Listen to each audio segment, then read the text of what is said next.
Welcome back, everybody. Today, I'm going to teach you how to find the latest LinkedIn jobs. This is incredibly useful when you're actively job hunting and want to see the most recent opportunities before they get flooded with applications.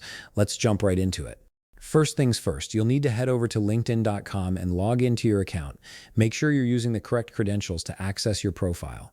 Once you've successfully logged in, you'll land on your LinkedIn homepage where you can see your feed and various navigation options. Now, take a look at the top of the page where you'll notice a search bar. This is your main tool for finding jobs on LinkedIn. Go ahead and type in the job title or keyword you're interested in. For example, if you're looking for marketing positions, you might type something like marketing manager or digital marketing specialist. This search bar is powerful because it scans through thousands of job listings to match your query. After you've entered your search term, you'll see results appear. But here's the important part. At the top of the page, you'll notice different filter options like people, posts, companies, and jobs. Click on jobs to filter the results specifically to job listings. This step is crucial because without selecting this filter, you might be looking at a mix of profiles, posts, and company pages instead of actual job openings. Once you've filtered to jobs, you'll see a list of positions related to your search.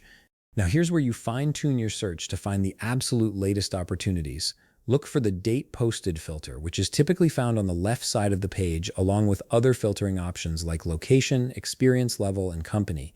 Click on Date Posted, and from the drop-down menu that appears, select Past 24 hours. This ensures you're only seeing jobs that were posted within the last day, giving you a competitive edge in applying early. After selecting Past 24 hours, click on Show Results to apply this filter. The page will refresh, and you'll now be looking at only the freshest job postings available on LinkedIn. These are the opportunities that haven't been seen by as many candidates yet, which means your application has a better chance of standing out. And that's it. You've successfully filtered LinkedIn to show you the latest job opportunities in your field. If you found this video helpful, please leave a like, subscribe, and see you in the next video.